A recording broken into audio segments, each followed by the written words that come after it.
Speaker. Mr. Speaker, I had plans to get into my speech right away.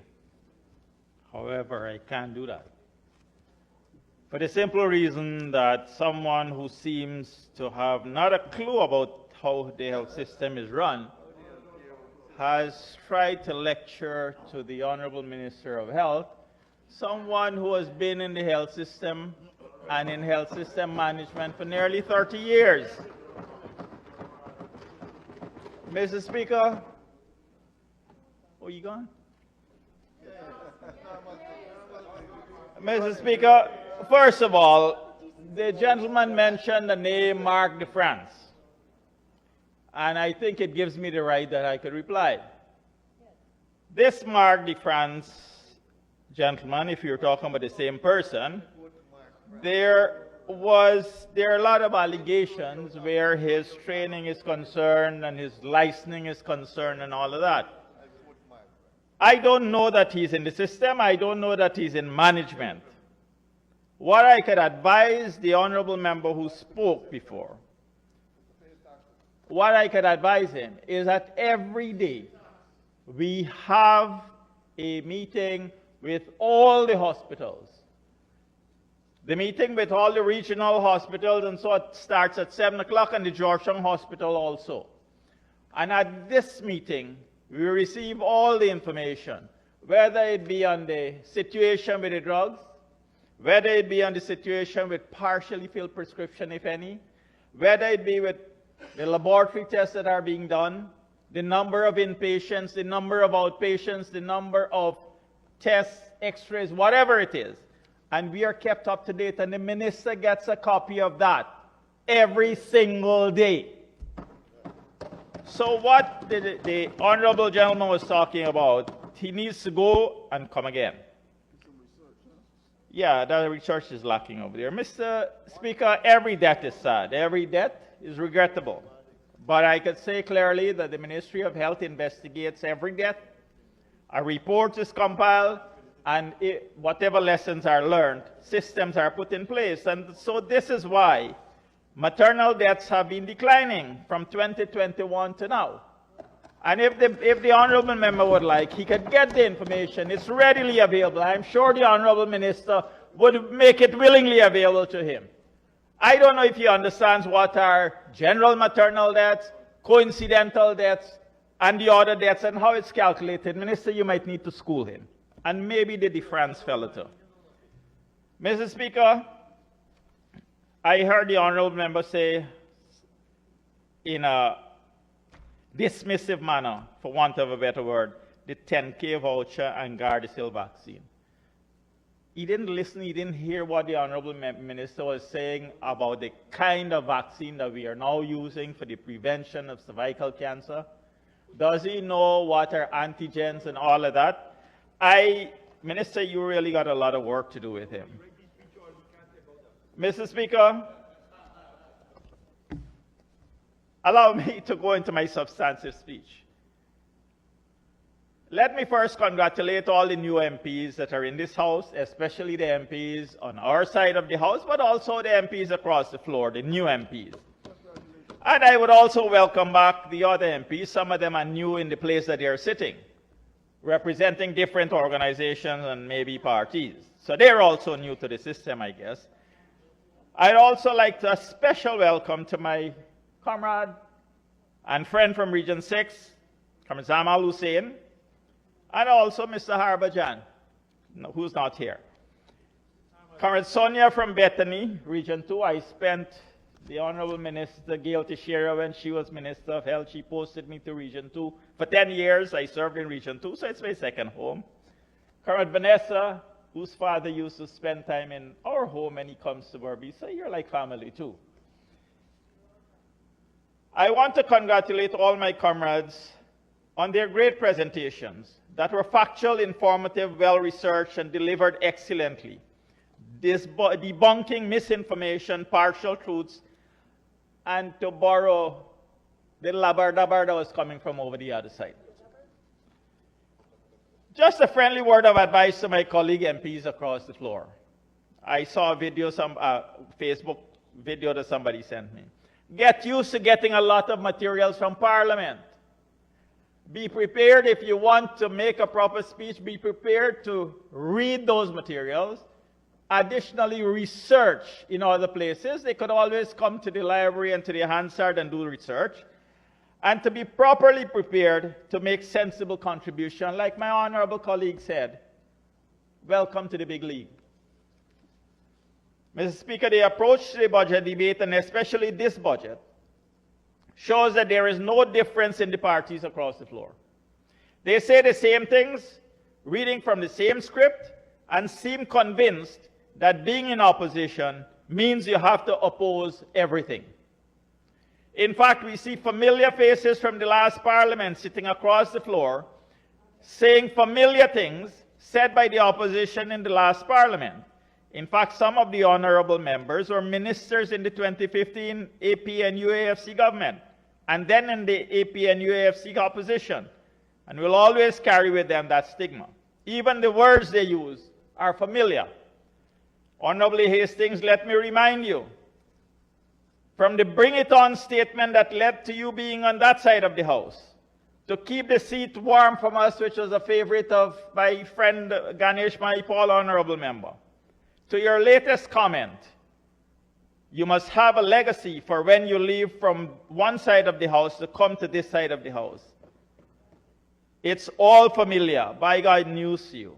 The Guyanese people from 2015 to 2020 had a taste of what you offer, what you can do. 5 years of deception, 5 years of mismanagement, 5 years of broken promises, and a major attempt to steal an election. And they voted you out.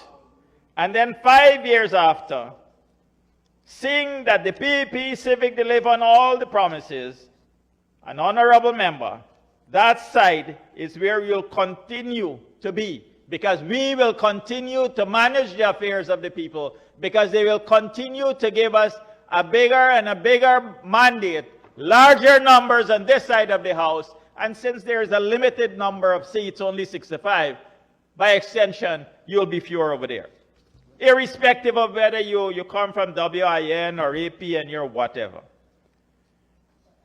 Mr. Speaker, Budget 2026 has my complete and unreserved support. At 1.558 trillion, this budget actually does what a government is supposed to do. Govern for the people, invest in the people, and deliver results for the people. More importantly, it builds on the other PEP civic budgets, a continuum of development and progress from 1992, when, Mr. Speaker, remember, over 90 cents, I think it was 94 cents, from every dollar earned by the country was used to service debts, to 2014. And then from 2020, when we had to pick up the pieces of 5 years of neglect, 5 years of destruction, 5 years of holding on to power at all costs, and 5 years of destruction of Guyana's image, resulting in a destroyed economy and a devastated health system, and we started to build again, year after year, 2020, through the COVID pandemic to today. And so, Mr. Speaker, progress continues. I commend the Honorable Minister of Finance, Dr. Ashni Kumar Singh, and like we've been hearing, he's AK. He fired the first shots a few days ago, and he will fire the final shots tomorrow. And I would also like to compliment his team for preparing a plan that is clear, measured, accountable, and one that continues on the trajectory of progress. Also commend the team from all the ministries, especially the team from Ministry of Health, for their contributions. Mr. Speaker, this is a budget from a government that treats all citizens across Guyana equally and places the citizens' interests first. Mr. Speaker, there was a speaker who came and said, you know, we shouldn't be focusing on the past and we should not be, and then spent his 15 minutes focusing on the past. So let me just say, Mr. Speaker, and I'd like to quote the Honorable Prime Minister and remind him, those who don't remember the past are condemned to repeat it. And so we have got to remind what happened in the past. There exists a difference between our government and the opposition when they were in government. We govern with loyalty to the people. They govern with loyalty to themselves. Every policy, every neglect, every empty promise under their watch was betrayal. And the people felt it in their homes, their workplaces, and their hospitals. They spend more on ministerial diets and less on schools and hospitals. Capital projects were stalled. National growth slowed. And Mr. Speaker, when they built one clinic in 5 years. We built six hospitals in 3, and I'll come to that in a bit, Mr. Speaker. They taxed essential items like water and electricity. We cut the burden and invested in prosperity. They sent 7,000 sugar workers home, abandoned them. We restored livelihood, created job opportunities, delivered tens of thousands of house lots. Tender irregularities, mismanagement, incoherent policy was their idea of reform. We delivered transparency, structure, and results. If they were capable, they would have done it first, but they are not. And yet, they have the audacity, Mr. Speaker, to criticize programs that they themselves benefited from and continue to benefit from. Do they want Guyanese to suffer because their loyalty is only to themselves? Every time they claim reform, they mean cutting something. Mr. Speaker, I had wanted to complete my colleague's journey in Region 6, but I don't think I will have the time for that, so I'll leave that for the end if I have the time. I'd like to turn to health. The Honorable Doctor who spoke in a disparaging way about telehealth, telemedicine, because I think he is, Dr. Anthony, I don't know, you have two shadows, or is it you have a shadow and then a shadow of the shadow? I guess that. But, Mr. Speaker, that gentleman, that honorable member, doesn't have a clue of what is telemedicine. Telemedicine was introduced in Guyana as a novel idea in 2022, and many persons at that time were suspicious about it, its actual value, and whether it could be used in Guyana. The government of Guyana, under the leadership of His Excellency Dr. Irfan Ali, and the Honorable Minister of Health, Dr. Frank Anthony, saw the vision of what telemedicine could do in a country like ours. Mr. Speaker, today our telemedicine hub in the Ministry of Health is a place that persons come to from international organizations and other countries to see how telemedicine can and should be managed. From 2022 to now, we have gradually increased the numbers of sites. In 2026, we will once again do so with provisions in this budget. Mr. Speaker, most of these sites are located in the hinterland regions, 1, 7, 8, and 9. But we also have sites in 4, 5, 6, and 10, where we have some riverine and some hinterland communities. Sir, let me share some data and hope the honorable member is listening and can understand what telemedicine is capable of and what it has already done for us. Mr. Speaker, I have this document that I could lay over. We would have increased the number of telemedicine sites from 4 in 2022 to 130 by the end of February. And the Honorable Minister has assured us that it will go to beyond 150 by the end of the year. Mr. Speaker, for last year, 15,000 persons accessed these facilities that had the sites. 6,363 patients used the telemedicine. 1,293 video calls were done. Mr. Speaker, let me explain a little bit. You go to a telemedicine site, there is internet connectivity. There is a video connectivity. Some sites have got ultrasounds. They have ECGs that could check your heart. They have patient monitors. So as the doctor sits in Georgetown or as the doctor sits in a regional hospital, the specialist could see the patient, communicate to the patient, and advise what to do. Mr. Speaker, 262 referrals are made. 501 serious cases are managed, and 34 medical evacuations were done. The 501 serious cases were managed right at the telemedicine site. Mr. Speaker, 159 mothers got care through telemedicine. 513 babies got care through telemedicine. 533 chronic disease patients got care through telemedicine. And 6 mental health patients were assisted through telemedicine, Mr. Speaker. Mr. Speaker, all the telemedicine sites, connectivity is used, not only for doctors' consultations, but also for training, for monitoring and evaluation, for reporting, and for meetings. Mr. Speaker, every month there's a meeting with all the telemedicine sites and Ministry of Health staff.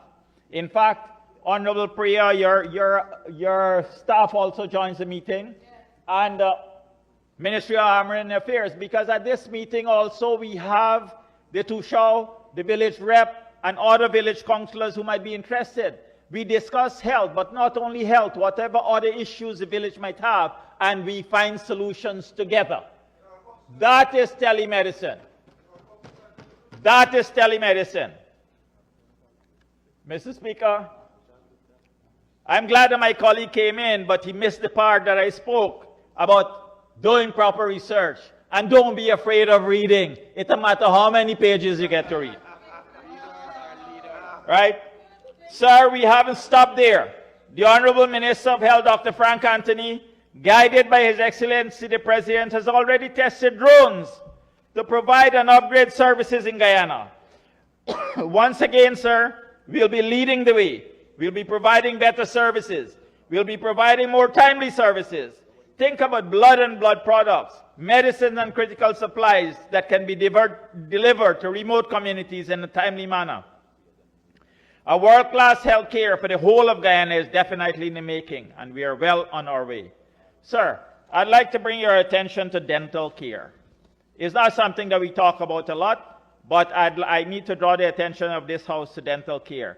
And I'd like to ask the Honorable Dr. Ashney Singh, I'd like to advise him that he might have to make some changes in the way he compiles the budget. Mr. Speaker,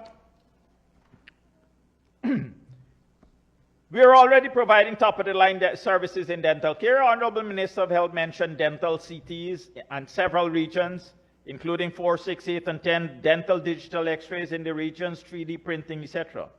However, we need to state the following, and this is the information that I got from Dr. Muniz, who is the head of dental department in Guyana. The infrastructure that we inherited in 2020 for dental care was crippled.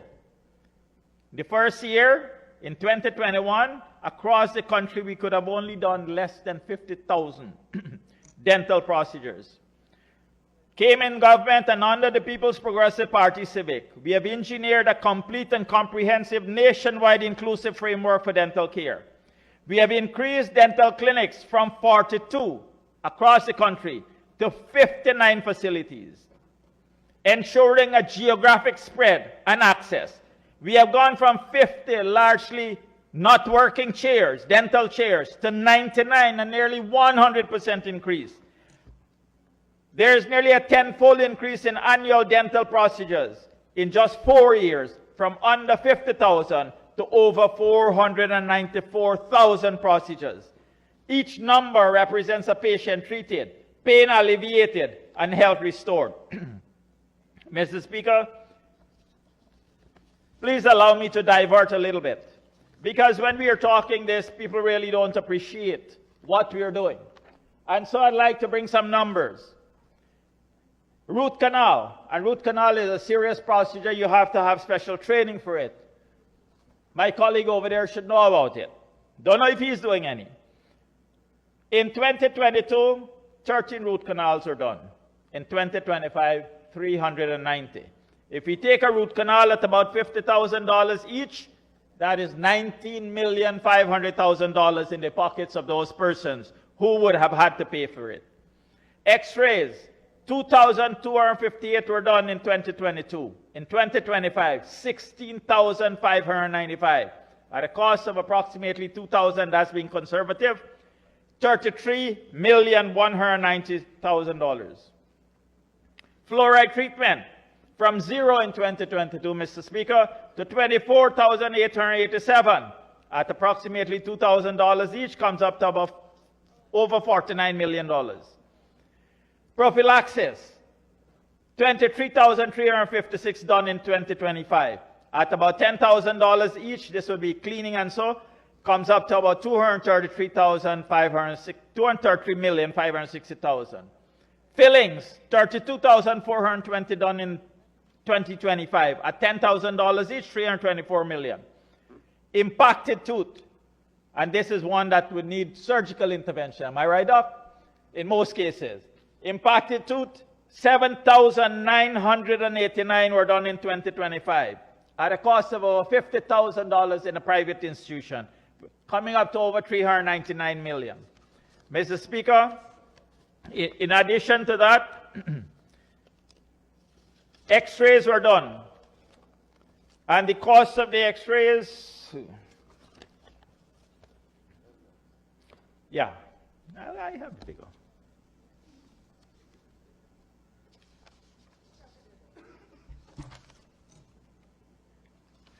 In total, Mr. Speaker, if we put all the costs together, it comes up to over $1 billion. $1 billion that we did not cater for in the budget, but $1 billion that remains in the pockets of the people who access this service. And I think we need to mention that, Mr. Speaker. Mr. Speaker, we also did a dental assistant training program. We not only provide equipment, but we also train persons. 18 new assistants were trained and deployed across the region. Our dental laboratory technician program for fabricating dentures, we graduated 12 persons.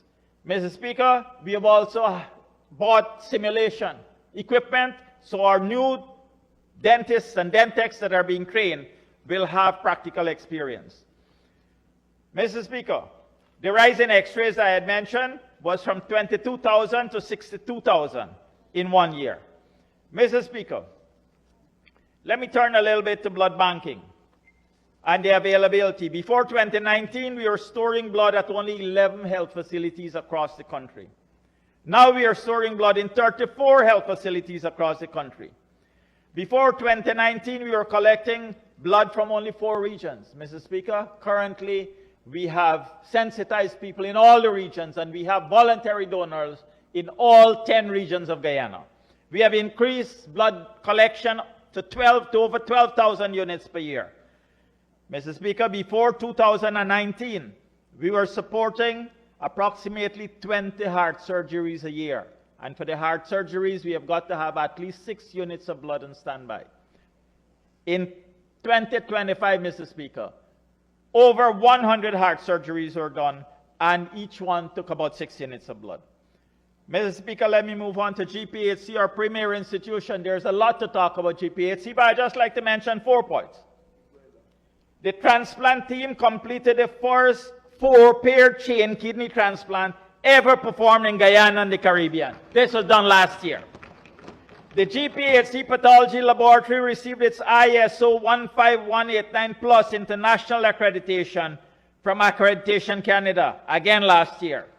A major milestone was achieved at GPHC by routinely performing abdominal aortic aneurysm repair.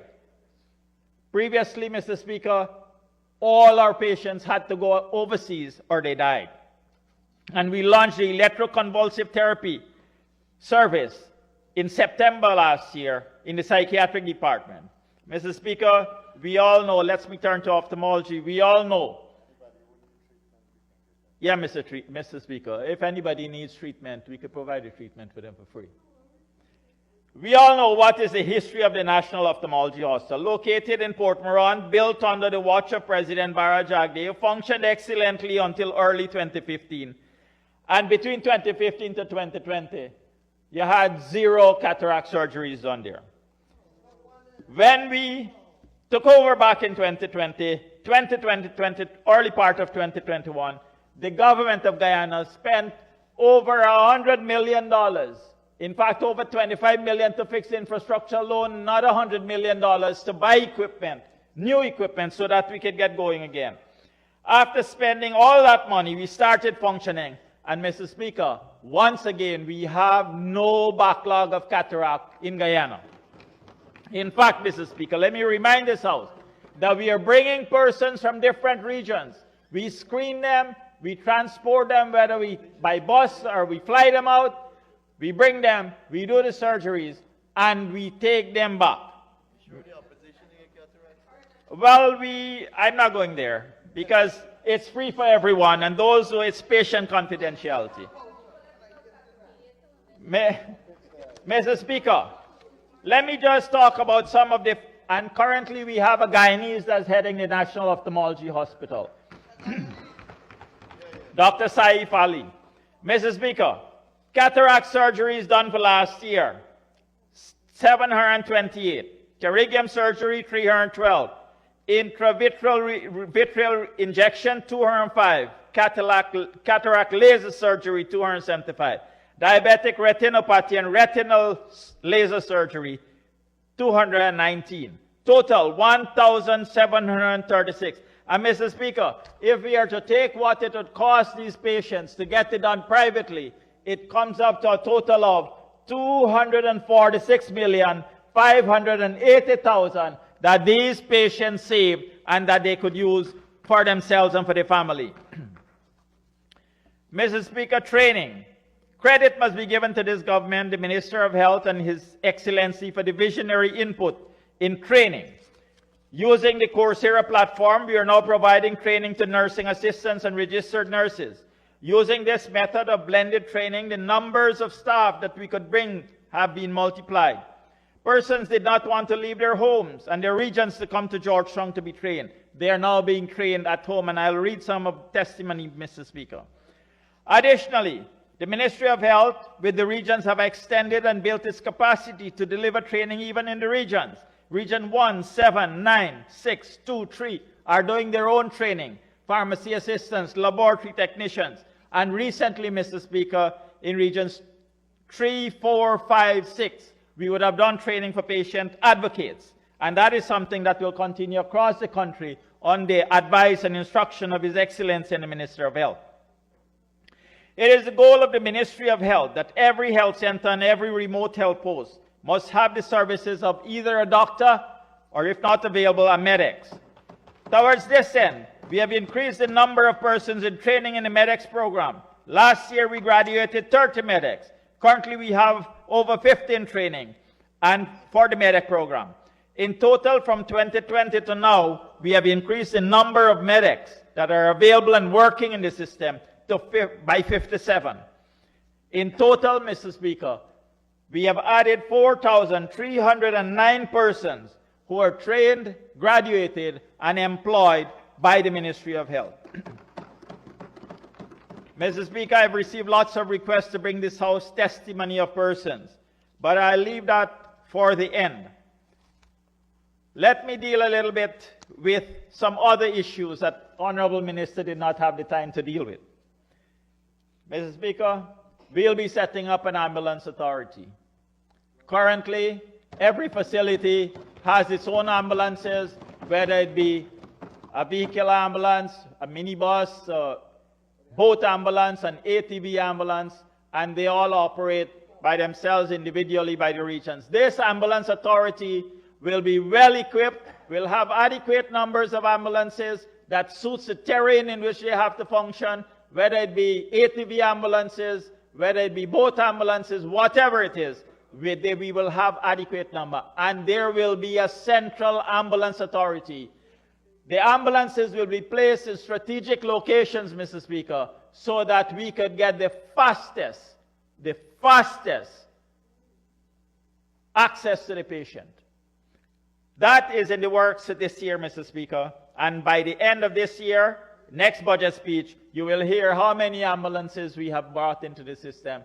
They come not only with the ambulances, they come with equipment, they come with training, and they come with persons and large number of persons who will have to be trained and then employed to service the people of Guyana. Mr. Speaker, that comes, Minister's reminding me, in a partnership with Northwell. So we make sure we get top of the line, and we make sure that the training is not local alone, it's world class. Like the President has been saying, we'll be having a world-class health system in Guyana. Mr. Speaker, let me come to some of the testimony.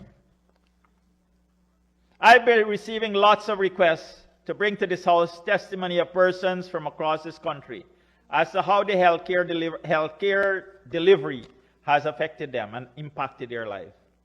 Sir, you would remember some time ago, we were talking about developing surgical capacity in the regions. When we came in government, there was one region that had no surgical capacity at all. What we did, we started putting monies in the budget and building these theaters. We built a theater in Moruca. We have built a theater in Port Kaituma. It is working. Do your visits. This is what my colleagues have been advising you. Visit. Come here informed. Come here informed. Do your research. Ask questions. Go there. Mr. Speaker, we also built in Region 9, Theatre in Aishalton, Karasabai, Anai, and Mr. Speaker, Madhya. I am going to read to you, Mr. Speaker, an example of a case that we had in Aishalton. Let me give you 5 minutes so that you can read and conclude. Thank you, Mr. Speaker. The case,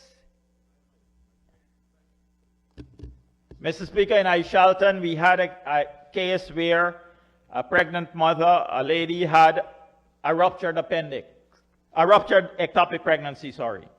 Anyone who knows a little bit of medicine would know that is life-threatening. There's a lot of bleeding, and intervention has got to happen as quickly as possible. Mr. Speaker, we evaluated that patient. We did not have a surgical team there, but we had a theater, a functional theater, with instruments, with equipment. And so the RH of Region 9 reached out for help. We had a discussion, and we advised that a team, a surgical team goes in. Mr. Speaker, it took the team 1.5 hours to get there. Within a matter of 2.5 hours, that surgery was completed, the patient was safe, and the patient is still alive, still thankful, and the community is thankful, Mr. Speaker. That is just one of several cases. In addition to doing planned surgeries, Mr. Speaker, this is what we could do. We could send teams in there, even in the case of emergency. Mr. Speaker, Mr. Domingo from Whitewater, who's a deputy to Shaw, and who happens to be a community health worker currently. As a young, I quote, as a young indigenous leader from Region 1, as a young indigenous leader and vice to Shaw, I strongly welcome and commend the National Budget 2026 of the Government of Guyana. This budget speaks directly to the future of young Amerindians like myself and many others across our hinterland riverine communities. Through the GOAL program and access to platforms such as Coursera, young people are now being given real opportunities to educate themselves without having to leave their homes. I am personally benefiting from this initiative, and I am thankful, unlike some others. As I am presently studying in a nursing assistant hybrid program from the comfort of my own home, this allows me to continue working, support my family, serve my community, whilst upgrading my skills and qualifications. For many of us, this was never possible before. Budget 2026 recognizes that education must be accessible and flexible, especially for indigenous youths who often face geographic and financial challenges. It is empowering a new generation of leaders, inclusive of Amerindian people. Mr. Speaker, it continues. This budget is not just about numbers, it is about people. It is about inclusion, opportunity, and nation building. As a young Amerindian and community leader, I see Budget 2026 as a strong step toward empowering indigenous youths to contribute meaningfully to Guyana's development, while remaining rooted in our culture, families, and communities. Additionally, I was among 8 young Amerindian leaders who received specialized training on the use of digital health, digitalization of healthcare development with direct relevance to Guyana. Through this program, we gained valuable knowledge and hands-on exposure to modern health information systems, digital patient records, telemedicine, disease surveillance, and the use of technology.